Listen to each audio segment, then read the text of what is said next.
comentarles, o sea, ¿qué puedo decir? Pues es un honor, es agradable estar acá otra vez con ustedes.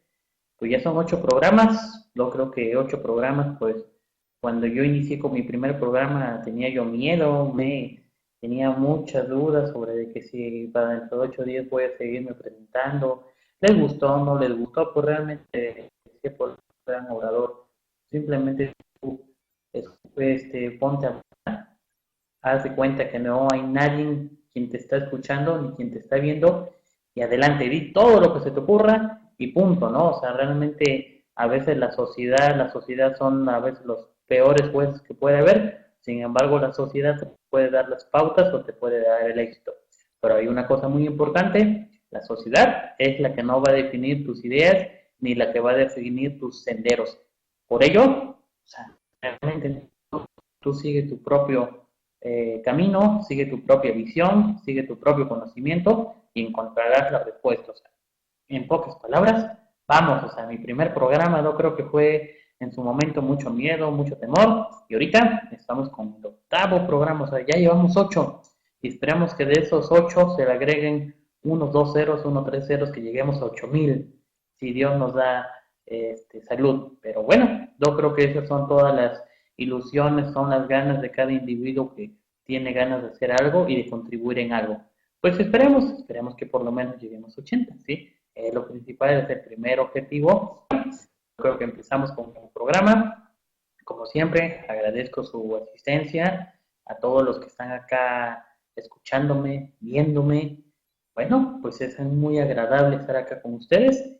Y como siempre, mi programa JB Fiscal. Ustedes dirán, ¿por qué pongo esa foto? Pues yo creo que es donde me veo más, ¿no? Pero bueno, estamos acá para servirles. Como siempre, quedo la orden. Ya saben ustedes que estamos para lo que sea, menos ya saben, para lo que eso sí yo no le entro, ¿sí? Para lo demás estamos. Ojalá, vamos a ver hasta dónde nos da tiempo, pero pues yo creo que es un tema corto, ¿no? Hablar de lo que es la aritmética. Hace el viernes pasado en el programa del contador Camino Fiscal, titular Octavio Ávila, me dio la oportunidad de estar ahí. No sé, la semana pasada nos echamos 2 programas y yo creo que esta semana pues vamos por uno por lo menos, pero bueno, en el anterior podcast hablamos sobre lo que eran las matemáticas. Hablé de manera muy general porque fue un tema que preparé de manera express, en menos de 3 horas lo preparé, pero bueno, ahí salió.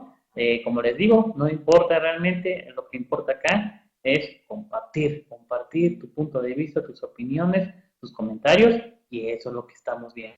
Bueno, entonces, ahorita, ¿qué vamos a hablar? Ahí hablamos de las matemáticas, por ahí búsquenlo en YouTube, en la página de Anafinet, ahí están mis videos, JB el Fiscal, hasta hay una carpeta de mis videos, ahí búsquenlos, en donde hablé en el primer programa de las matemáticas. Y ahorita, ¿qué vamos a hablar? O sea, vamos a hablar de mi tema, mi eslogan, como siempre. Hoy tomamos café huarusqueño con el tema, la aritmética y el contador público. O sea, órale, o sea, no que matemáticas y que luego aritmética. Bueno, pues acuérdense que las matemáticas es la ciencia. En ella tenemos especialidades, como nosotros los contadores, contadores públicos, licenciados en contaduría, contadores públicos y auditores. Bueno, cada quien tiene una especialidad, muchos se especializan en lo que son los costos, en la administración, otros nos especializamos en lo que son las contribuciones, otros nos especializamos en lo que es auditoría. Bueno, así las matemáticas tienen sus diversas especializaciones, ¿sí?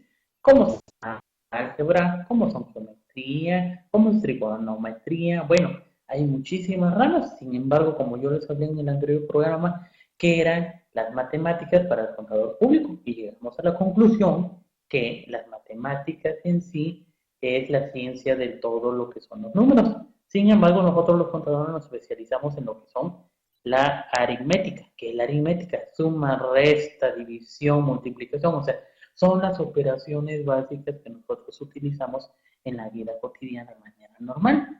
Es lo que también yo les explicaba la vez pasada, ¿sabes qué? Nosotros como contadores tal vez tenemos el mal hábito, digamos, el mal hábito de no mentalizar, de no hacer operaciones mentales para poder aceitar esa máquina de pensamiento, ese cerebro, para aquellos que no me han oído hablar cuando dicen que me fumé algo por ahí. Pero bueno, cuando estoy filosofando hablamos de máquinas del conocimiento, y en este caso, o sea, vamos a practicar el cerebro, ya hablando de unos términos normales, ¿y cómo lo puedes hacer? Bueno, a través de la práctica, a través de lo que mentalizar lo que son números. Bueno, hay diferentes ejercicios para hacerlo yo. Sin embargo, el contador, ¿qué es lo que hace? Pues simplemente lo único que hace es agarrar la calculadora. Por ejemplo, dice un profesor de matemáticas, ¿sabes qué, contador? Tú realmente no eres bueno en las matemáticas, ¿por qué? Flojo. ¿Por qué? Por flojo. O sea, hasta 2 veces me lo dijo por flojo. Yo 2 veces pregunté por qué y me dijo flojo. O sea, tiene razón. O sea, realmente nosotros como contadores no quiere decir que porque no somos unos expertos en matemáticas o porque realmente no nos dedicamos a dar clases de matemáticas, tenemos que dominar las matemáticas. Sin embargo, acuérdense que por ahí la sociedad nos ve y nos critica y piensa que nosotros, los contadores públicos, somos unos expertos en las matemáticas. Sí, porque no, puede haber varias personas, puede haber individuos como nosotros que sí son expertos en las matemáticas. Les llamó la atención, se pusieron a estudiar. Yo creo que cuando fueron al kinder, a la primaria, secundaria, preparatoria, universidad, no pasaron de noche. Yo creo que no empezaron con el miedo a las matemáticas, no empezaron con el temor a las matemáticas, y yo creo que sus padres no les inculcaron el temor a las matemáticas. Pero bueno, prácticamente lo que hablamos la vez pasada, hablamos sobre ello, que eran las matemáticas. Bueno, pues entonces yo creo que hablando de matemáticas, entonces vamos a empezar con un pequeño video que les dejé por acá porque es importante las matemáticas en cualquier individuo, no nada más nosotros los contadores. Bueno, se los pongo.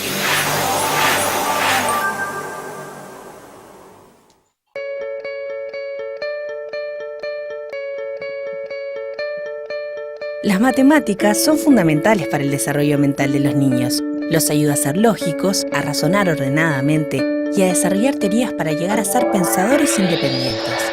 Los estudiantes con una buena formación matemática logran tener un razonamiento lógico que les ayuda a resolver no solo problemas científicos, sino a enfrentarse a situaciones nuevas. Una vez asimiladas las habilidades matemáticas, estas se utilizan en todas las materias. El pensamiento crítico adquirido ayuda a los estudiantes en todos los niveles, incluyendo la redacción de ensayos mediante el apoyo de ideas abstractas con hechos. A su vez, las matemáticas tienen una utilidad en prácticamente todos los aspectos de la vida cotidiana. Esta es una de las razones por las que se relaciona el éxito en las matemáticas con el éxito en la vida. Lamentablemente, los estudiantes de América Latina obtienen muy malas calificaciones en pruebas nacionales e internacionales de matemáticas. ¿Cuántos alumnos pueden hacer sumas y restas cuando terminan la escuela primaria? Solo 1 de cada 3 estudiantes puede hacerlo en muchos de los países. ¿Cuántos pueden resolver un problema que incluye las nociones de mitades y mediana? Ni siquiera 1 de cada 2 estudiantes de sexto grado es capaz de hacerlo. Los estudiantes de América Latina van a la saga de los estudiantes de Asia o Europa. Si se mantienen las tasas de crecimiento de los últimos 10 años, se necesitarían 21 años para alcanzar la puntuación promedio que hoy día tienen los países de la OCDE en matemáticas. ¿Se puede revertir esta situación? Sí, con una escuela que transmita una idea positiva acerca de las matemáticas. Una escuela que enseñe de una manera totalmente diferente. En lugar de memorizar fórmulas y conceptos, la escuela debe mostrar a los estudiantes experiencias reales y prácticas para que puedan buscar relaciones, validar teorías y comunicarlas. Los estudiantes aprenden más cuando tienen la oportunidad de encontrar sus propias respuestas, guiados por sus maestros. Los estudiantes han de entender los conceptos y no limitarse a repetir procedimientos mecánicos. Los niños que aprenden a pensar por sí mismos podrán resolver los problemas del mundo real y del mundo del mañana. Podrán destacarse tanto en la escuela como en la vida. Estarán preparados a ser ciudadanos productivos en la sociedad del conocimiento. El camino hacia el éxito en la vida comienza con las matemáticas. Los estudiantes han de entender Para más información sobre nuestro enfoque de matemáticas, visite la página de educación del Banco Interamericano de Desarrollo. Podrán destacarse tanto en la escuela como en la sociedad del conocimiento. El camino hacia el éxito de la vida comienza con las matemáticas.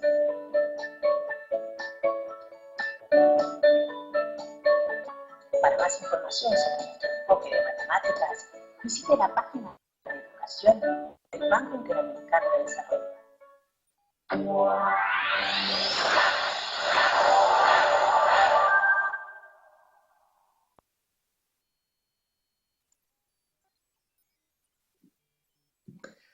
Pues bueno, yo creo que pues pudieron haber visto lo que nos comentan acá en el video, que es muy importante lo que son las matemáticas, pero como acá dice Veracruz nos une, yo creo que sí es muy importante el individuo que tengamos delante de nosotros, el cual nos va a nutrir esos conocimientos, o sea, la forma de entender las matemáticas. ¿Qué es lo que sucede cuando tenemos muchos maestros así? Bueno, hay muchos maestros que realmente piensan que ya lo sabemos. O sea, nos ha tocado a veces ir viéndolo en las escuelas, en lo que es la primaria, universidad. Y por ejemplo, les vuelvo a tocar el tema de este maestro que me decía, ¿sabes qué? Hay muchos alumnos que realmente pasaron de noche por lo que fue la primaria y secundaria, y ahorita que llegaron a la preparatoria se dan de topes o reprueban todo lo que es el índice en cuanto a lo que son las matemáticas. O sea, los índices de matemáticas en la preparatoria son lamentables, o sea, un nivel de reprobación de un 80 o 90%. ¿Por qué? Porque me dice este maestro de matemáticas, ¿sabes qué? Hay muchos maestros de matemáticas que dan por confirmado que ya lo saben, o sea, que son aspectos básicos de las matemáticas que ellos supuestamente ya dominan, entre comillas, que cuando llegan a la preparatoria simplemente nada más es una retroalimentación y vámonos con lo que es el nivel de las matemáticas. Entonces, realmente es importante tener un maestro de matemáticas excelente delante de nosotros, pues yo creo que la respuesta es sí. Sin embargo, también va a depender mucho de nosotros como individuos para poder llegar a ese conocimiento y para poderlo adquirir y para darle ese sabor que realmente se requiere. Bueno, entonces, acá nada más les puse una lámina de que pues realmente el antecedente de las matemáticas en nuestro país, pues lo que eran los aztecas en su momento, pues ellos ya tenían un sistema numérico en cuanto a lo que eran las matemáticas, era muy importante dentro de lo que era el imperio azteca porque realmente también había finanzas, había contabilidad y había muchos sin fines áreas en cuanto a lo que se utilizaban las matemáticas, o sea, desde lo que era el trueque hasta lo que eran las operaciones entre los diferentes tributos que se daban a los aztecas. Bueno, este realmente nada más es como un referente. Y comencemos. Bueno, como siempre yo les traigo pues la noticia, siempre iniciamos así, ese es mi formato que siempre utilizo dentro de mis exposiciones. Bueno, vamos a comentar acá qué es qué es lo que encontré sobre las matemáticas. Dice, miedo a las matemáticas es culpa de los padres, oíganlo bien. Dice, según un estudio, los niños no son responsables de que los números no les den bien. Un estudio de la Asociación por Psychological, bueno, ya parezco Peña Nieto, es un término en inglés de Estados Unidos, concluye que el rechazo de las matemáticas no es una cuestión genética, ni tampoco culpa de los niños. El estudio realizado por un equipo de investigadores de la Universidad de Chicago señala que aquellos niños a cuyos padres las matemáticas les causan ansiedad y que por lo tanto aprendieron menos matemáticas en su edad escolar son más proclives a desarrollar temor y rechazo a esta ciencia, aunque esto solo ocurre cuando estos padres ayudan a sus hijos a hacer los deberes de matemáticas. O sea, ¿qué quiere decir? Nosotros desde el inicio, cuando estamos enseñando a nuestros hijos, y yo en un futuro voy a tener uno por ahí, y trataré de no inculcar lo que me están diciendo acá, que los padres somos responsables o somos realmente los que tenemos la culpa de que los niños les tengan miedo a las matemáticas, según ese estudio que se hizo. Dice, los padres fomentan patrones de conducta. Los padres que temen las matemáticas serán menos efectivos a la hora de explicar conceptos y ideas a sus hijos. Y además, puede ocurrir que no actúen de forma adecuada si sus hijos se equivocan a la hora de resolver un problema. O sea, acá estamos empezando a ver que todo viene desde la casa, desde el seno familiar que tenemos todos nosotros en nuestra vida. ¿Por qué? Porque me está diciendo, ¿sabes qué? Al final de cuentas tú vas a la escuela que te enseñan matemáticas. Vas a tener un mal maestro, vas a tener un excelente maestro. Pero ¿qué va a pasar cuando llegues a tu casa, cuando ayudes a tus hijos a realizar las tareas cotidianas de matemáticas? Número uno, vas a empezar por ti. ¿Te gustan las matemáticas? Sí, excelente, tus hijos van a tener ese éxito. Número dos, no te gustan, imagínate, o sea, si no te gustan realmente cuando ayudes a tus hijos a hacer lo que son las ecuaciones de primer grado, que muchos dicen, oye, las ecuaciones de primer grado las vemos a partir de la secundaria, no es cierto, las vemos desde la primaria, cuando empezamos a hacer 1 más 1 es igual a 2, y es una ecuación, y es una ecuación de primer grado, nada más que muchos se confunden con los términos que utilizamos en las matemáticas, o sea, las ecuaciones desde el primer año de primaria, inclusive desde el kinder las podemos ver cuando nos dicen una manzana más una manzana, ¿cuántas manzanas son? Son 2, o sea, y ahí están los 3 elementos que necesitamos para una ecuación. Sin embargo, son ecuaciones que ya no las dan hasta cierto punto resueltas o hasta cierto punto con un resultado que ya todos entendemos por pura intuición y por puro conocimiento. Pero bueno, acá como nos dice Veracruz nos une, dice, o no tienen manera de enseñar a los pequeños porque ellos no lo dominan. Exactamente. Realmente los padres no tienen la capacidad para poder enseñar lo que son matemáticas porque a lo mejor pasaron de noche como yo por la primaria y realmente nunca les importó y realmente lo único que saben son las funciones básicas que son la especialización de las matemáticas, que es la álgebra, suma, resta, división y multiplicación. ¿Sale? Bueno, otra noticia que les traigo es Educación México resulta en un 81% de los alumnos de la preparatoria de México apenas saben sumar y restar, ¿sí? O sea, el 81% de los alumnos de la preparatoria en México apenas saben sumar y restar. O sea, ¿qué saben nada más? Saben nada más lo que son los conceptos de álgebra, lo que son los conceptos de aritmética, que son las especializaciones o la especialidad de las matemáticas, o sea, que todos los demás modelos matemáticos, que es trigonometría, que es aritmética, que son matemáticas puras, bueno, son diferentes ramas que vamos a ir viendo, ellos no las dominan, principalmente lo que es la trigonometría, cuando empecemos a calcular lo que son los senos, cosenos, prácticamente ahí es donde se hacen bolas, o cuando empezamos con lo que son las matemáticas puras, que ya estamos empezando a hablar de ecuaciones de primero, segundo, tercero, cuarto, quinto nivel o superior, que son donde están en retroceso, o sea, realmente ellos cuando están viendo eso, les están hablando realmente en otro idioma. Bueno, ¿qué dice? El 81.2% de los alumnos que cursan el último año de educación media superior en México tienen conocimientos básicos en matemáticas, mientras que el 64% presentan serias deficiencias en el área de lenguaje y comunicación. Revelaron datos dados a conocer tras la aplicación del primer examen del Plan Nacional para la Evaluación del Aprendizaje, PLANEA.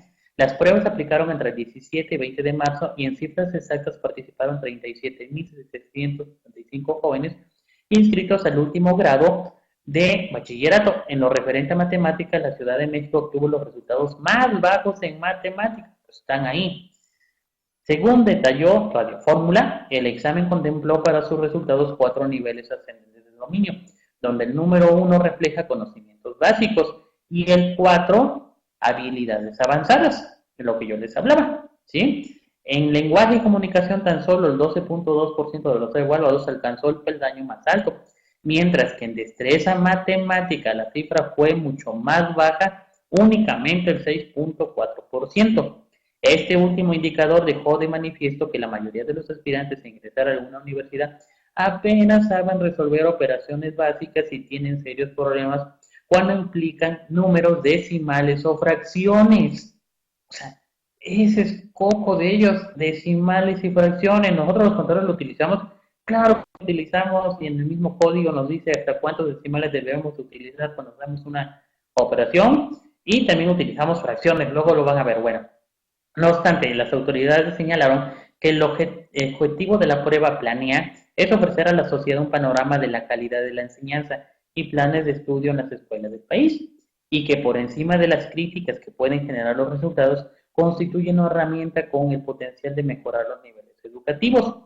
Cabe señalar que el último examen de ingreso a educación superior, la Universidad Nacional Autónoma de México, máxima casa de estudios del país y que la institución que registra la mayor cantidad de solicitudes de ingreso cada año, aceptó 11.490, ¿sí? De los 128.519 aspirantes. O sea, como pueden darse cuenta, en México estamos mal en matemáticas. ¿Pero por qué? Lo analizamos en la lámina anterior, puede venir desde nuestros padres, puede ser un mal profesor o realmente no nos interesa. Pero bueno, ¿qué podemos comentar en cuanto a ello? Simplemente que las autoridades educativas, realmente en cuanto a lo que son sus procedimientos pedagógicos en la elaboración de planes de estudio, realmente pongan más énfasis en lo que las matemáticas, y si es necesario abrir talleres dentro de lo que es la preparatoria, inclusive dentro de lo que es de la secundaria, independientemente de que lleven la materia de matemáticas, hagan, por ejemplo, en la secundaria podrían haber una optativa donde sean matemáticas, en lo que es la preparatoria podrían haber una especialización en matemáticas, como hacen en Alemania. Por ahí lo decía por ahí un colega, que en Alemania el que no cursa la especialización en matemáticas no puede acceder al siguiente peldaño en cuanto a lo que es la educación. Entonces, en México podríamos hacer eso, o sea, abrir especialidades dentro de lo que es la educación básica o media superior o superior, o sea, hacer una especialización independientemente de que me vaya yo a dedicar a las matemáticas o no las matemáticas, simplemente para lo que es el razonamiento de cada individuo que puede llegar a tener. Pero bueno, esos son simplemente unas opiniones que yo puedo darles desde mi punto de vista aquí, en donde estoy. Yo creo que las autoridades deberían de escucharlas. ¿Y cómo las pueden escuchar? A través del escrito libre, que es el medio de comunicación que hay dentro de nuestro país. Bueno, comencemos entonces. Dice, el uso de las matemáticas y la aritmética en la contabilidad. Dice, la mayoría de las personas cree que la contabilidad es todo números o que se tiene que saber mucho de matemáticas. Para muchas personas, solo la mención de la palabra matemáticas puede provocar recuerdos no gratos de la infancia, sobre todo cuando se trata de divisiones, fracciones, tareas de geometría, álgebra, trigonometría, etc. Muchos incluso han evitado ese curso a como dé lugar. Oigan, no bien, o sea, el mexicano está evitando eso. Yo le estoy diciendo, ¿sabes qué? Que se abra una especialización. Y estos me están diciendo, ¿sabes qué? Vamos a evitar las matemáticas. Entonces, por eso estamos como estamos.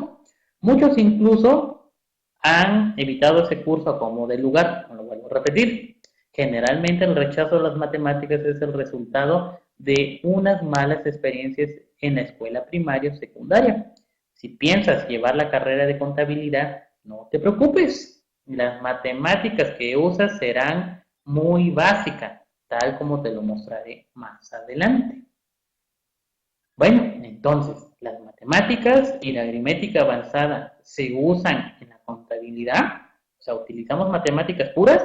Bueno, la buena noticia para ti, ¿qué crees? Es que para estudiar contabilidad no tienes que ser un experto en matemáticas avanzadas, ¿sí? Incluso no hay mucha matemática en esta carrera.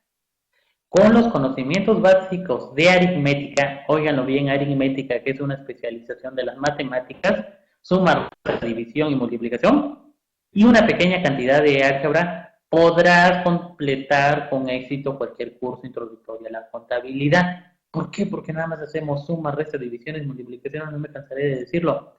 La razón de esto es que aunque la información contable se compone de datos numéricos, las herramientas matemáticas utilizadas para grabar los datos numéricos son muy sencillas.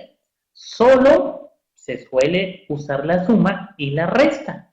La razón por la que tienes que saber un poco más de matemáticas es que se requiere un análisis de las transacciones antes grabadas. Solo en los niveles profesionales muy avanzados necesitarás matemáticas un poco más complejas. Bueno, y realmente nosotros como contadores lo hemos visto, la mayoría lo hemos manejado, pero ¿qué nos ha salvado? A veces nos ha salvado la calculadora, a veces nos han salvado lo que son los software contables, a veces nos han salvado lo que son los software de auditoría. O sea, realmente si te das cuenta de lo que somos los contadores, ya nos volvimos locos, o sea, ya no trabajamos bajo las hojas de trabajo, esas hojas verdes grandotas que utilizábamos. Yo creo que en su momento, cuando las utilizábamos, yo creo que sí teníamos la capacidad y razonamiento de pensar hasta cierto punto. Ya no hace todo el trabajo, esta chama no lo hace. Los software contables, administrativos que existen dentro del mercado ya nos hacen la chamba, pero por ahí me pueden decir, oye, es contador, nos minimiza costos, nos minimiza horas de trabajo, nos minimiza todo. Bueno, acuérdate que el software, pues al final de cuentas es una máquina, y como tal máquina está elaborado bajo el sistema binario.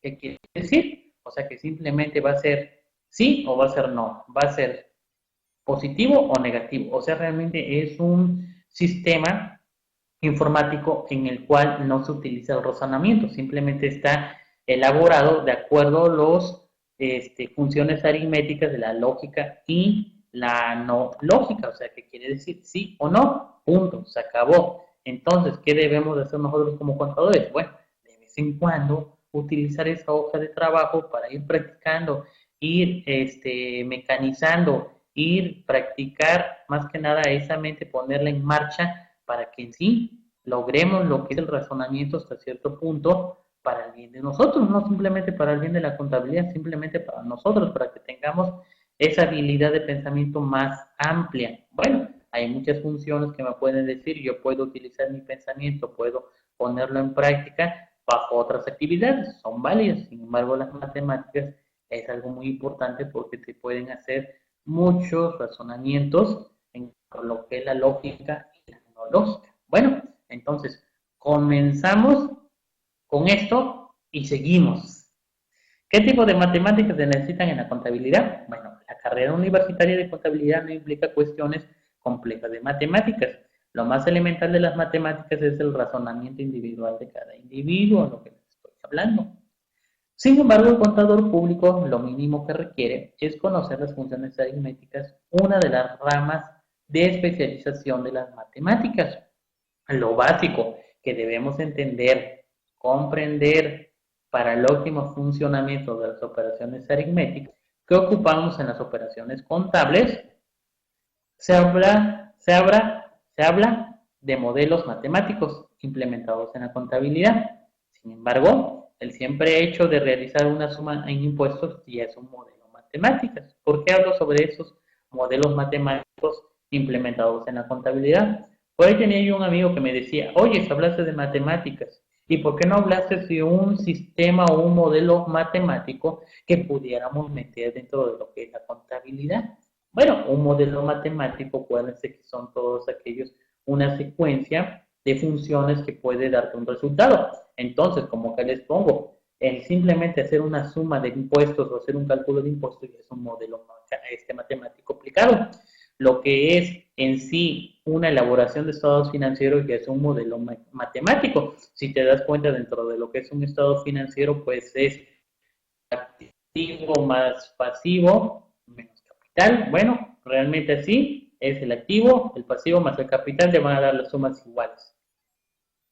Entonces, ya es un modelo matemático. Si nos vamos al estado de resultados, es ingresos menos costo de ventas, es igual a la utilidad bruta, menos los gastos de operación, menos el financiamiento, menos los impuestos y otras erogaciones, te va a dar lo que es tu utilidad. O sea, ya estamos implementando lo que es un modelo matemático, que es a través de la suma y la resta. Operaciones aritméticas, volvemos a caer. Entonces, ¿qué podemos concluir dentro de lo que son las matemáticas que cito yo para la contabilidad que estoy iniciando en este mundo? Pues simplemente saber las funciones básicas, suma, resta, división y multiplicación. Pero como lo decía yo en mis anteriores láminas, hay muchos jóvenes que aún no dominan lo que son las fracciones, lo que son los decimales, y bueno, son poco.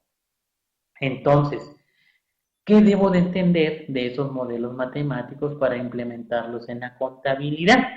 O sea, debo de saber de trigonometría, debo de saber de ecuaciones, debo de saber de matemáticas puras, pues como lo acabamos de leer, realmente no necesitamos más que conocer lo que es la aritmética. Entonces, continuemos y vemos a ver acá qué nos dice que vamos a empezar lo que es la definición de los números. muchos oímos el término números y bueno, un número pues es el 1, es el 2, el 3, el 4. Bueno, la noción de un número es una de las más fundamentales en matemáticas. Su origen se remonta a la antigüedad y a través de los siglos ha pasado por un proceso de extensión y de generalización de los números reales. La aritmética es el proceso de realizar ciertas operaciones con números o variables. Existen 6 operaciones aritméticas cerradas: adición, sustracción, multiplicación, potencias y raíces. De las cuales nosotros como contadores, pues realmente lo que vamos a utilizar es la adición, la sustracción, la multiplicación y la división.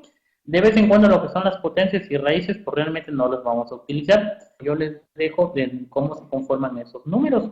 Hay números complejos, a la vez se dividen en reales y a la vez se dividen en racionales e irracionales. ¿Cuáles son los números racionales? Son los números enteros. ¿Cuáles son los enteros? Se dividen en naturales y en el cero o enteros negativos. ¿Y esos naturales en qué se dividen? Bueno, del 1, los primos y los compuestos. ¿Qué quiere decir? Del 1 en adelante. Y lo que son los enteros negativos son los que son del 0 hacia atrás. Bueno, los fraccionarios, fracciones propias o fracciones impropias. Irracionales, algebraicos, irracionales y trascendentes. Si te das cuenta, tú oyes estos términos y oyes, ¿y esto con qué se come, no? ¿Y cuándo lo vimos? Bueno, esto que les estoy poniendo de la clasificación de los números lo tuvimos que haber visto allá por primero de secundaria. Este realmente yo lo saqué de un libro de la secundaria y me llamó la atención a donde está la división de los números, que más o menos es hasta cierto punto un estándar de donde podemos partir a lo que es el conocimiento de los números. En este caso le puse números porque nosotros los contadores utilizamos números. Bueno, entonces, ¿qué necesito saber? Yo como contador, bueno, otra vez volvemos a lo mismo, la aritmética. Bueno, dentro de la aritmética debemos de conocer lo que son las operaciones números enteros. ¿Qué es eso? Sumar, restar, multiplicar, dividir números. Dice, los números enteros son elementos de un conjunto de números que reúne a los positivos, el 1, el 2, el 3, bla, bla, bla, o los negativos opuestos a los anteriores, el menos 1, menos 2, menos 3, bueno, hasta el 0, ¿sí? Y los enteros negativos como menos 1, menos 3, se leen menos 1, menos 3, etcétera. Son menores que todos los enteros positivos, el 1 y el 2, y que el 0. Para resaltar la diferencia entre positivos y negativos, a veces también se escribe un signo más delante de los positivos, más 1, menos 1, más 5, etc. Cuando no se le escribe signo al número, se asume que es positivo. Y pues bueno, entonces acá como estamos viendo, realmente debemos de entender, vamos a partir desde lo básico, desde la primaria, operaciones con números enteros. ¿Por qué estamos poniendo esto de números enteros? Porque nosotros como contadores vamos a trabajar con ellos, vamos a trabajar con números negativos y positivos, ¿sí? Si te das cuenta acá nosotros, estas operaciones las vamos a llevar toda la vida. Ese ejemplo que les pongo de 5 menos 3 es igual a 2 y 3 menos 4 es igual a menos 1, es para ejemplificar lo que son las operaciones con números enteros, que son números positivos y números negativos. Nosotros como contadores vamos a utilizar dentro de esto, son todas nuestras actividades que vamos a realizar en operaciones contables. Bueno, entonces, ¿qué sucede? Miren, acá hay un tip que encontramos en el impuesto sobre la renta. Lo aplicamos, o sea, aplicamos lo que son los números enteros positivos y negativos. Bueno, revisemos qué nos dice el artículo 14 de la ley del impuesto sobre la renta. Nos dice, los contribuyentes efectuarán pagos provisionales mensuales a cuenta del impuesto del ejercicio, a más tardar el día 17 del mes inmediato posterior a aquel que corresponde al pago, conforme a las bases que a continuación se señalan. A la utilidad fiscal para el pago provisional se determinará multiplicando, o sea, volvemos a lo mismo, o sea, las funciones básicas, señores, ¿qué estamos hablando? Operaciones con números enteros. Entonces, si lo vamos a ver dentro de lo que es la ley, perdón, ya me adelanté muchísimo, ahorita me regreso, no se preocupen. Si estamos hablando de lo que son las operaciones con números enteros, entonces, ¿qué es lo que vamos a encontrar? Que en la misma ley de ICR vamos a encontrar, o nos dice que esas manera de calcular los impuestos. Acá nos dice, se determinará multiplicando el coeficiente de utilidad que corresponde conforme a la fracción anterior. por los ingresos nominales correspondientes al inicio del ejercicio y hasta el último día del mes que se refiere el pago. A la utilidad fiscal determinada conforme a esta fracción se le restará, ¿sí? Ya estamos en multiplicación y resta. En su caso, la pérdida de ejercicios anteriores pendientes de aplicar contra las utilidades fiscales, sin perjuicio de disminuir dicha pérdida de la utilidad fiscal del ejercicio. Dice, a los pagos provisionales será la cantidad que resulte de aplicar la tasa establecida en el artículo 9 sobre la utilidad fiscal que determine en los términos de la fracción que antecede, pudiéndose acreditar contra el impuesto a pagar los pagos provisionales del mismo ejercicio. Otra resta. O sea, si nosotros interpretamos lo que es el artículo 14, nos están diciendo que vamos a utilizar lo que son las operaciones aritméticas. Entonces, ¿cómo se determina el pago provisional de una persona moral del régimen general de ley? Dice, el procedimiento, como se ha señalado, queda regulado por el artículo 14 de la Ley del Impuesto sobre la Renta, pero desafortunadamente no se establece el procedimiento en el orden adecuado para su mejor comprensión, por lo que a continuación se presenta una fórmula aritmética, como lo estábamos diciendo desde el inicio, mediante la cual se calcula el pago provisional. O sea, nosotros como contadores ya tenemos la habilidad que si la misma ley no nos dice súmale, bueno, simplemente nada más va a haber elementos ahí donde nos diga multiplícalo o réstalo. Sin embargo, va a haber muchas funciones dentro de la ley que no nos va a decir algo de la siguiente manera, y ahí va a ser el razonamiento de nosotros como contadores que vamos a entender y vamos a aplicar. Por ejemplo, acá el artículo 14 nos dice cómo calcular lo que es el pago provisional de una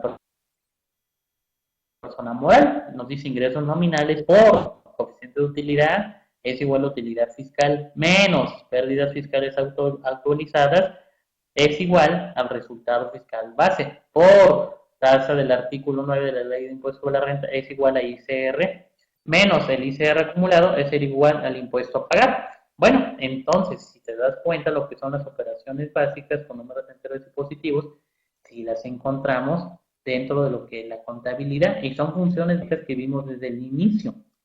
Ahora, ¿qué otra cosa debemos de saber? Bueno, también debemos de saber y manejar lo que son las operaciones decimales y redondear como decimales, además de sumar, restar, multiplicar y dividir números. El redondeo asciende a una cantidad decimal designada. O sea, también debemos de saber o manejar lo que son las operaciones decimales y redondeo, algo básico de la primaria y secundaria. Decimal, ¿qué es un decimal? Un número decimal, por definición, es la expresión de un número no entero. Oiganlo bien, ya estamos hablando de un número entero. Ya vimos lo que son los números enteros, que es el 1, el 2, el 3, el 5, bueno, definitivamente. Pero acá me está diciendo que un decimal es un número no entero, que tiene una parte decimal, es decir, que cada número decimal tiene una parte entera y una parte decimal que va separada por una coma y son una manera particular de escribir las fracciones como resultado de un cociente inexacto.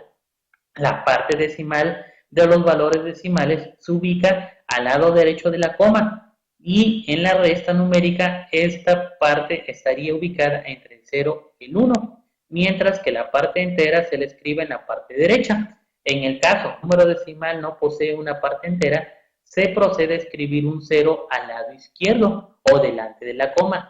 Es el 7.653.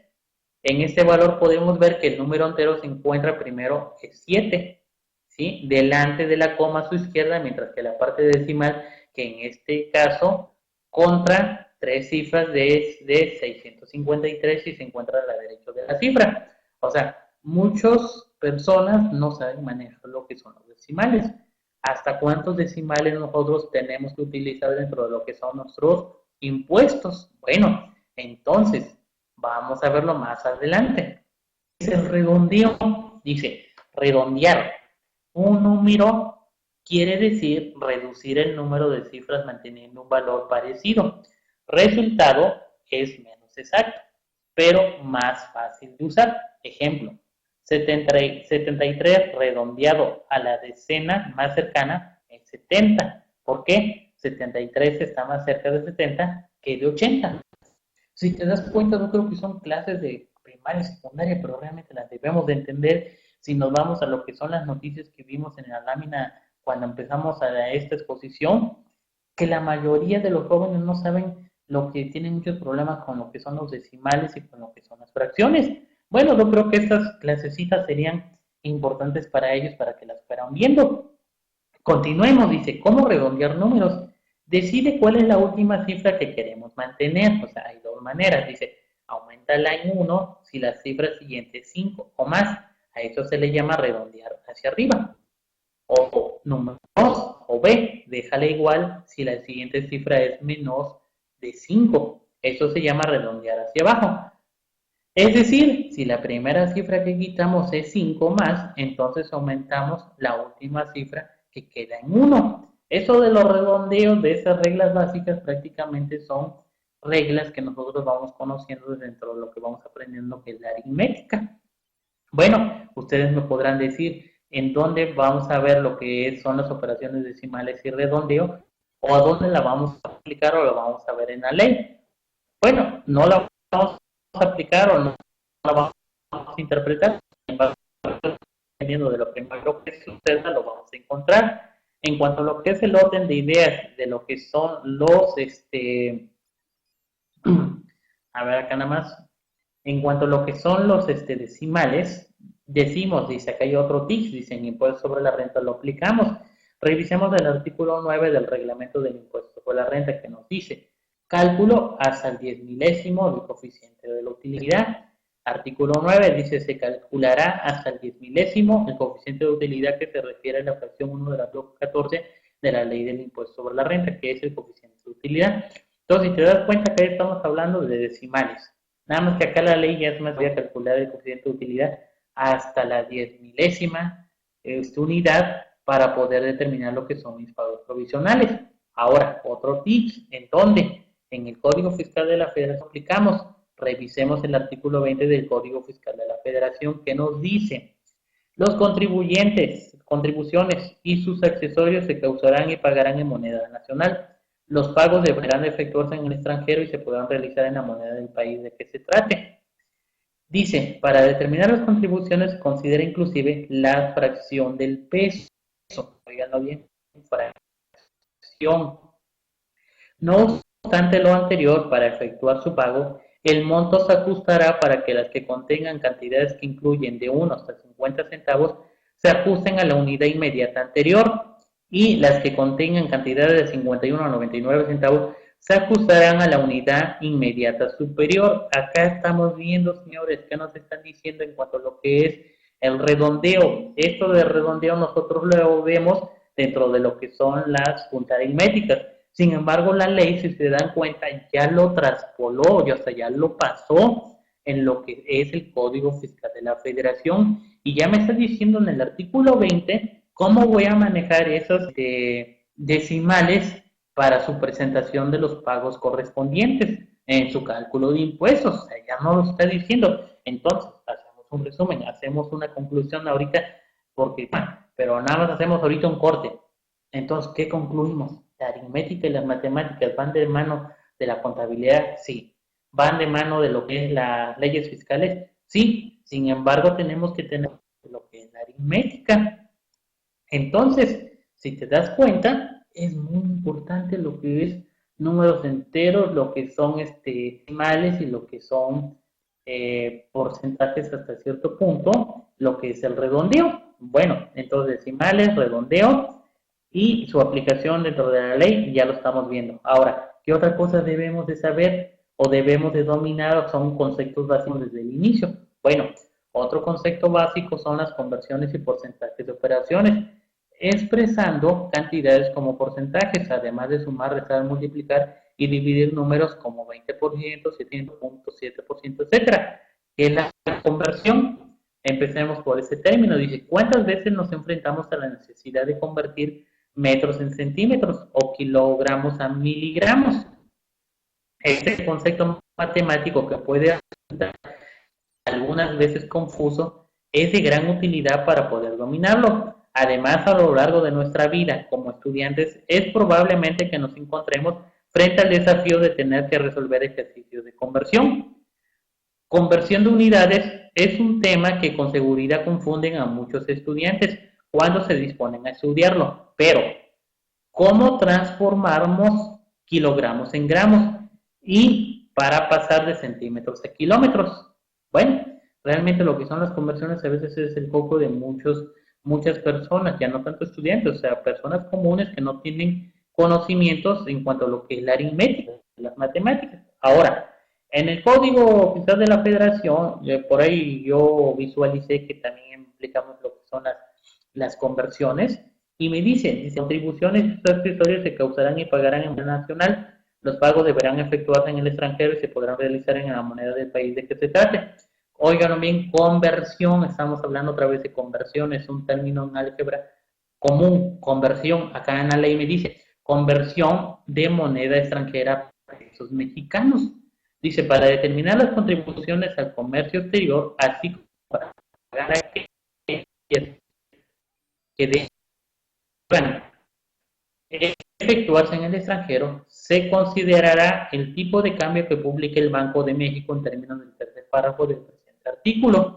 Dice, la equivalencia del peso mexicano con monedas extranjeras distintas al dólar de los Estados Unidos de América, que rigirá para efectos fiscales, se calculará multiplicando el tipo de cambio a que se refiere el párrafo tercero del presente artículo por el equivalente en dólares de la moneda de que se trate, de acuerdo con la tabla que mensualmente publica el Banco de México durante la primera semana del mes inmediato siguiente a aquel que corresponda. Entonces, ¿qué toca? O sea, estamos viendo que también estamos hablando de una ley. Lo estamos manejando de otra manera. Vamos a convertir lo que son monedas extranjeras a moneda mexicana. Pero estamos aplicando algo elemental de la aritmética que son las conversiones.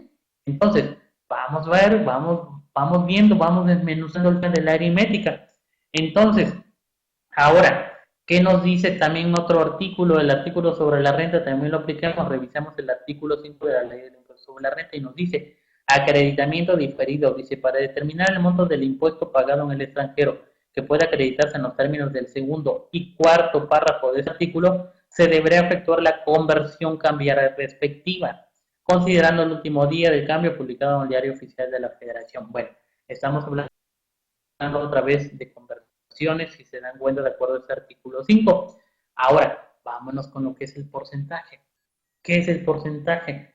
Muchos de ustedes, si se dan cuenta, lo que es el porcentaje, pues nosotros lo estamos manejando de manera normal, hasta cierto punto, dentro de todo lo que son nuestros cálculos fiscales. Dice, entonces, un porcentaje es otra manera de identificar las partes de un número entero. Seguimos con los números enteros, ¿sí? De hecho, un porcentaje es un número fraccionario cuyo denominador es 100. Los porcentajes que se presentan utilizando el signo por ciento, como en 25%, es igual a 25 entre 100 o al decimal 0.25. Los porcentajes los utilizarás para calcular tus impuestos, intereses, artículos en oferta, incrementos en salario y propinas, entre otros. Si te das cuenta, los porcentajes realmente así como que dices, bueno, los porcentajes ya los utilizo, eso sí es cierto. Tiene razón el contador, los porcentajes sí los utilizo, pero los demás de la aritmética no es cierto, no los utilizamos.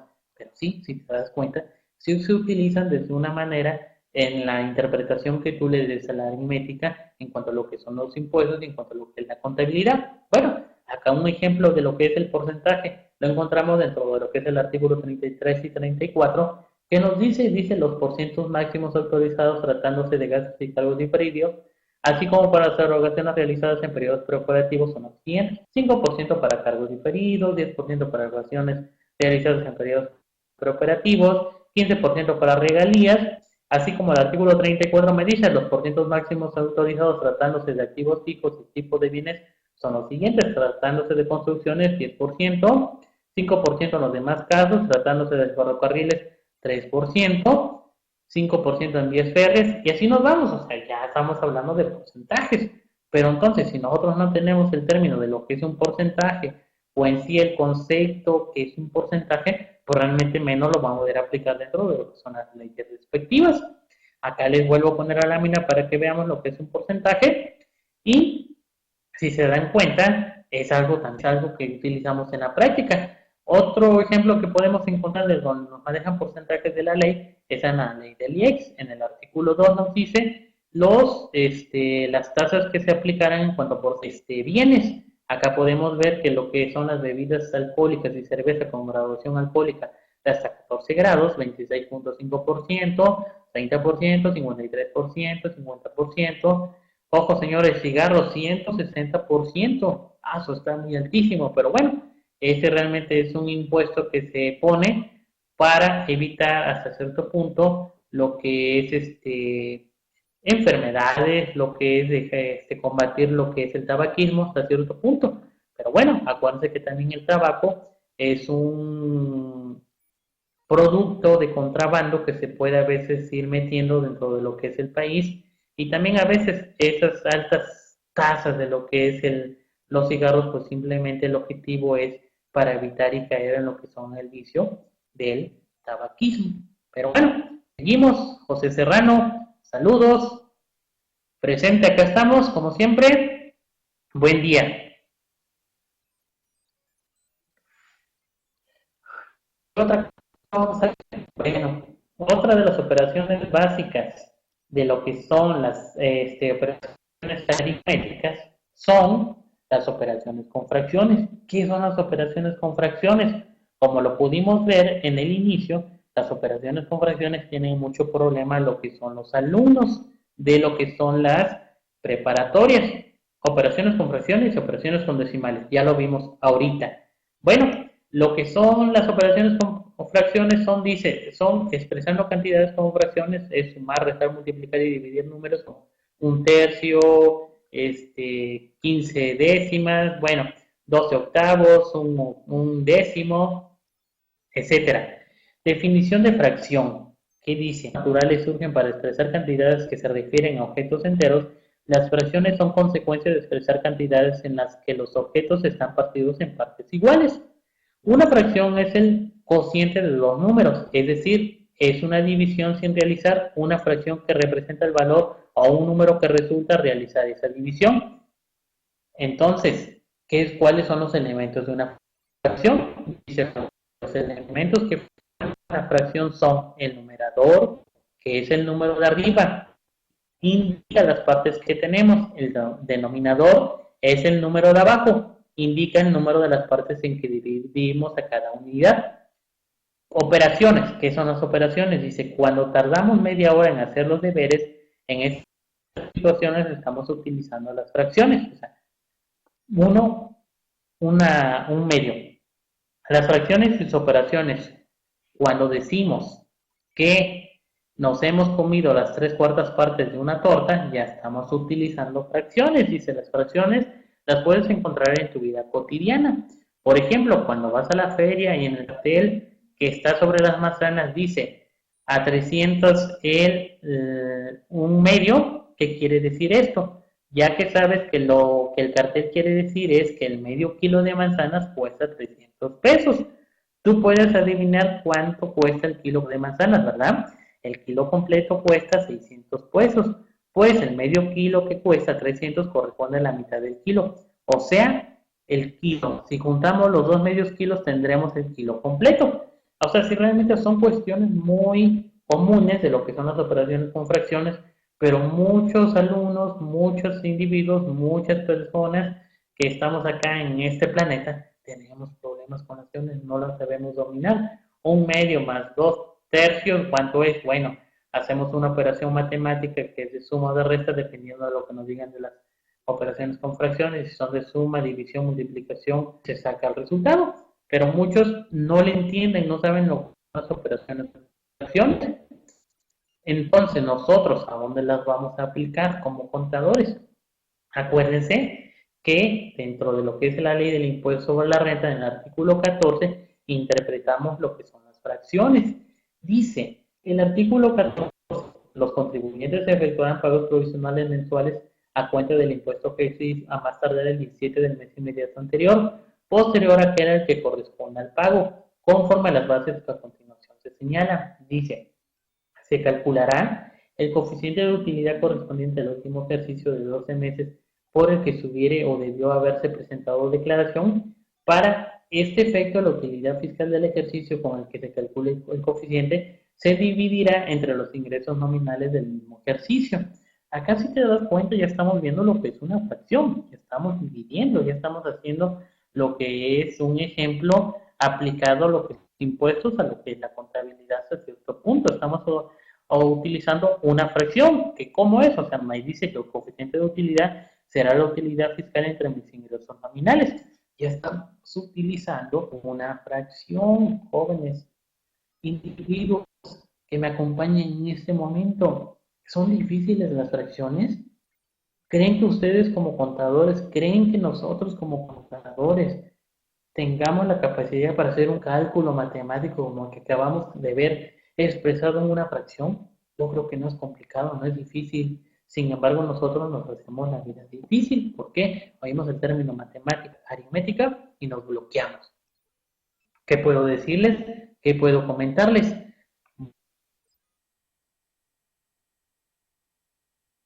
Bueno,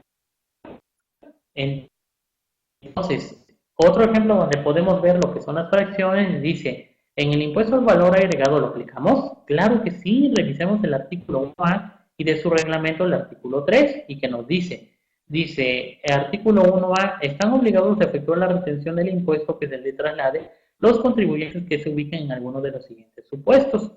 El reglamento nos dice, el reglamento de la ley del impuesto al valor agregado en su artículo 3 nos dice, para efectos del artículo 1A, cantidad menor en los casos siguientes.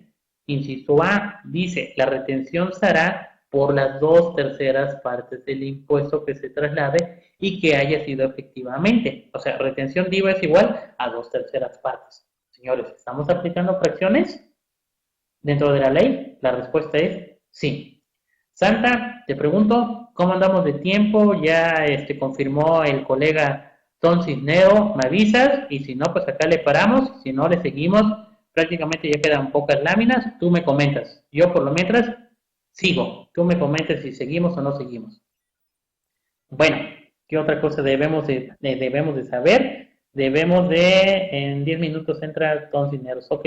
Otra cosa que debemos de saber son lo que son los números positivos y negativos, que es la suma, la resta, multiplicación y dividir números positivos, negativos. Dice, un número real es positivo si no es cero, ni un número negativo. El número 0 se considera un número neutro. A veces se puede usar en divisiones o multiplicaciones. A veces se incluye al mismo número 0 como número positivo. En tal caso se dice que los números mayores que 0 son estrictamente positivos. Y acá nos da una explicación de lo que son los números positivos y negativos, pero pues muchos de nosotros ya lo conocemos. ¿En dónde vamos a aplicar lo que son los números positivos y negativos? Bueno, vamos a darle una interpretación. Revisemos lo que es el artículo 9, 28, 37 y 57 de la Ley de Impuesto sobre la Renta. Entiéndase por negativo. El artículo 28, para los efectos de este título, se consideran gastos no deducibles. Estamos hablando de algo negativo. Las pérdidas, artículo 37, de bienes del contribuyente por caso fortuito pérdida, que estamos hablando de algo negativo. Artículo 57, la pérdida fiscal de la diferencia entre los ingresos acumulables del ejercicio y las deducciones autorizadas por esta ley cuando el monto de estas últimas sea mayor que los ingresos. Pérdida fiscal, artículo 57, entendamos por negativo. Ahora, entendamos positivo. Dice, las personas morales deberán de calcular el impuesto sobre la renta aplicando el resultado fiscal obtenido en el ejercicio a la tasa del 30%. El resultado fiscal del ejercicio se determinará como sigue. Se obtendrá la utilidad fiscal disminuyendo la totalidad de los ingresos acumulables obtenidos en el ejercicio. O sea, el resultado fiscal es un resultado positivo. Entonces, ¿qué más vamos a ver antes de que terminemos? Promedios y proporciones. Bueno, los promedios. El concepto de promedio se vincula a la media aritmética, que consiste en el resultado que se obtiene tras una división con la suma de las diversas cantidades por el dígito que las representa en total. Claro, esta noción también se utiliza para nombrar el punto en que algo puede ser dividido por la mitad o casi por el medio y referirse al término medio de una cosa o situación. El promedio, por lo tanto, es un número finito que puede obtenerse a partir de la sumatoria de diferentes valores divididas entre el número de los sumandos.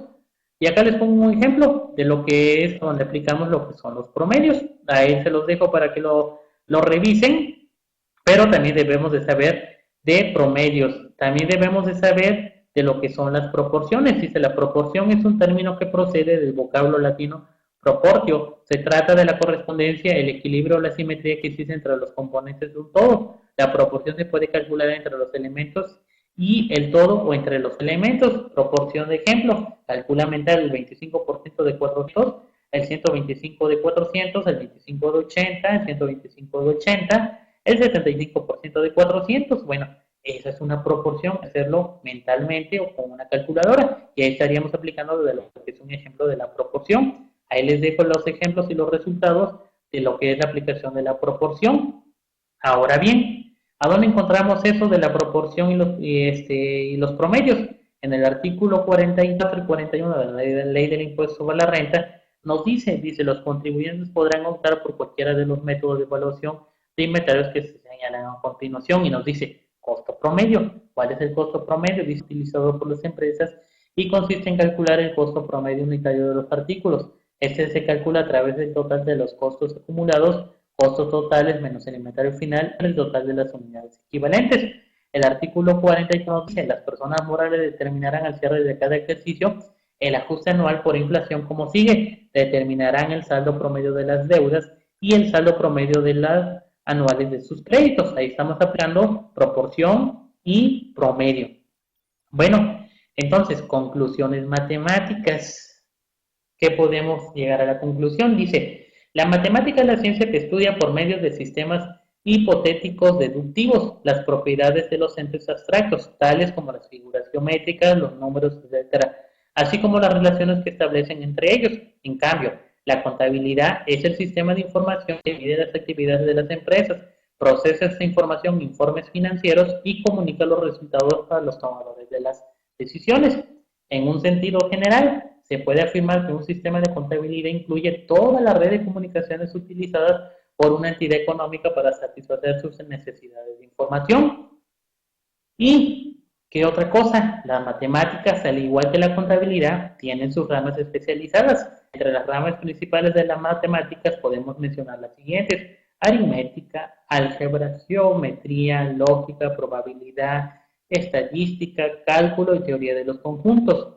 En lo que respecta a la contabilidad, sus ramas principales incluyen contabilidad financiera, contabilidad gerencial, contabilidad de costos, contabilidad por organizaciones de fines de lucro, contabilidad de fondos, contabilidad de impuestos, contabilidad forense, que está de moda, auditoría y contabilidad internacional. Entonces, podemos concluir, pues, que la matemática, entiéndase la aritmética como especialización, y la contabilidad son dos disciplinas de estudio diferentes. Aunque hemos visto la primera, sirve para complementar la segunda. Señores, entonces, ¿qué podemos concluir? Las matemáticas, la aritmética, sí van de la mano de la contabilidad y sí la debemos de saber y aplicar en cuanto a lo que son los conocimientos básicos, como lo que les puse de ejemplos en cuanto a enteros, decimales, porcentajes. Todas esas cuestiones que vimos las debemos de dominar, aunque no nos gusten. ¿Por qué? Es una especialización de las matemáticas, que es la aritmética. Y antes de despedirme, mi reflexión de la semana, que les comparto. ¿Qué podemos decir esta vez? Está próximo a publicarse ahí en el gremio contable del LAC de Anafinet, y dice: me encuentro una vez más observando el universo, con sus satélites, planetas, estrellas. Es inmenso y ni de creer que solo somos un átomo de esa masa estelar.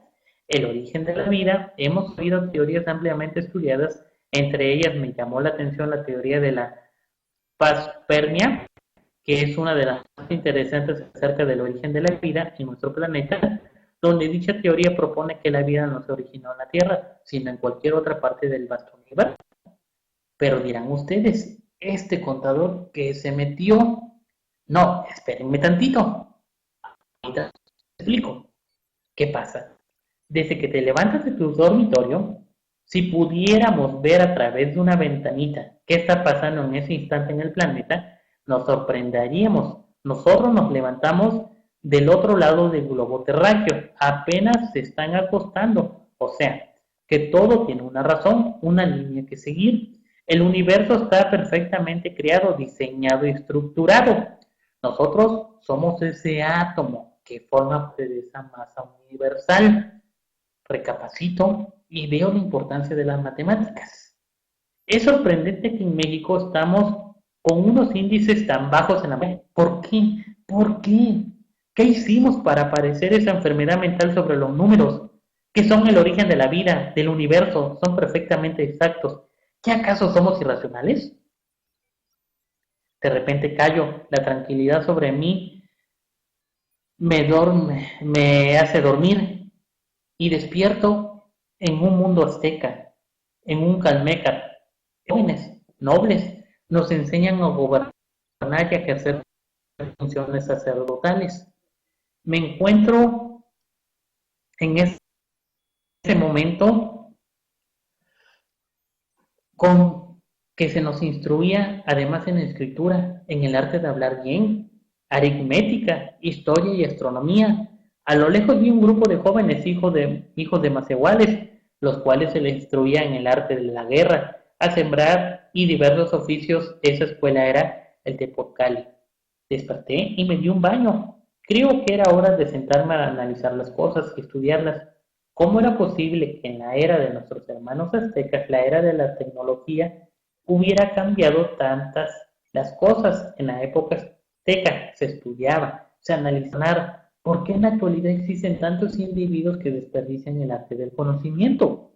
Sin embargo, recapacito y recuerdo que el hombre, la duda es el motor de su aprendizaje, de su autoconocimiento y de su desarrollo, ya que sucede saber y conocer lo encuentra en el frasco inagotable manantial de los libros, en la universidad de la vida y en los espontáneos maestros del diario acontecer, todos estos semejantes nuestros de quienes podemos conocer y aprender cómo ser o cómo no ser. Solo les pediré salud. Es cuanto, señores. Creo que terminamos exactamente. Les agradezco como siempre que me hayan acompañado. Ahorita me apresuré por los tiempos, pero analizamos de una manera muy amplia lo que es la aritmética en la contabilidad. Y como siempre, es cuanto. Hoy tomamos café huatusqueño. Agradezco su permanencia en el aula Nafinet. Muchas gracias. Les dejo lo que son mis medios de contactos. Ya no los había yo puesto. Y pues bueno, nos vemos dentro de 8 días. Que Dios me los bendiga, proteja, cuídense mucho. Y como siempre es un momento estar acá con ustedes. Mi querido colega Tom Cineros, adelante. Nos vemos dentro de 8 días. Muchas gracias por todo. Adiós.